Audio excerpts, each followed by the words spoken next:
ஆச்சி மசாலா. எந்த சமையலும் ருசி தேடும் ரகசியம். 20 ரூபாய். தாவேக எம்எல்ஏ பேர விவகாரம் தொடர்பா இப்ப விசாரணை முடிஞ்சு 3 பேர் நீதிமன்றத்தில் ஆஜர்படுத்தப்பட்டிருக்காங்க.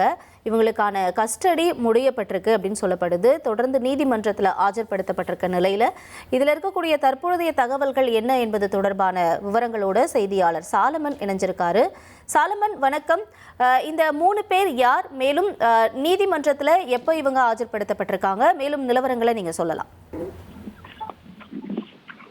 தமிழக வெற்றி கழக எம்எல்ஏக்கள் பேரம் பேசுற விவகாரத்துல A9 மற்றும் 10-11 ஆகிய 3 குற்றவாளியாக அவர்கள் கைது செய்யப்பட்ட நிலையில அவர்களை தற்போது 2 நாட்கள் கஸ்டடியாக போலீசார் எடுத்து விசாரணை மேற்கொண்டனர்.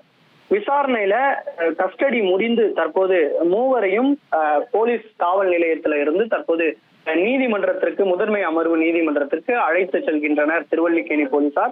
குறிப்பாக கஸ்டடி எடுக்கப்பட்ட கிருஷ்ணா, சேதுராஜா மற்றும் ராஜசேகர் ஆகிய 3வரை தான் கஸ்டடி எடுத்து விசாரணை மேற்கொண்டனர். இவர்களிடம் நடத்தப்பட்ட விசாரணையில பல்வேறு தகவல்களானது கிடைக்கப்பெற்றது.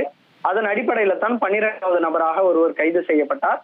இந்த நிலையில மேலும் இவர்களிடம் கஸ்டடியில நடத்தப்பட்ட விசாரணையில மேகாலயா ப்ராஜெக்ட் என்ற பெயர்ல இவர்கள் இந்த தமிழக வெற்றி கழக சட்டமன்ற உறுப்பினர்களை பெருந்தொகை கொடுத்து பேரம் பேசுவதற்காக இந்த மேகாலயா ப்ராஜெக்ட் என்ற பெயரை உருவாக்கி அதன் மூலமாகத்தான் இவர்கள் எம்எல்ஏக்களை பேசியிருப்பது போலீசாருக்கு விசாரணையில தெரிய வந்திருக்கு. குறிப்பாக சுமார் 15 தமிழக வெற்றி கழக எம்எல்ஏக்களிடம் இவர்கள் பெருந்தொகை கொடுப்பதற்கு கூறி பேரம் பேசி இருப்பதும் போலீசாரோட விசாரணையில தெரிய வந்திருக்கிறது.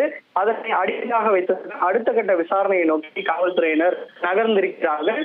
ஏற்கனவே முன்ஜாமீன் பெற்ற செந்தில் பாலாஜி மற்றும் அவரது சகோதரர் அசோக்குமார் ஆகியோர் இன்னும் ஷூரிட்டி நீதிமன்றத்துல வழங்காத நிலையில வழங்கிய பின் அவர்கள் திருவல்லிக்கேணி காவல் நிலையத்துல காலை மற்றும் மாலை அவர் கையெழுத்திட வேண்டும் என்ற உத்தரவு பிறப்பிக்கப்பட்டிருக்கிறது.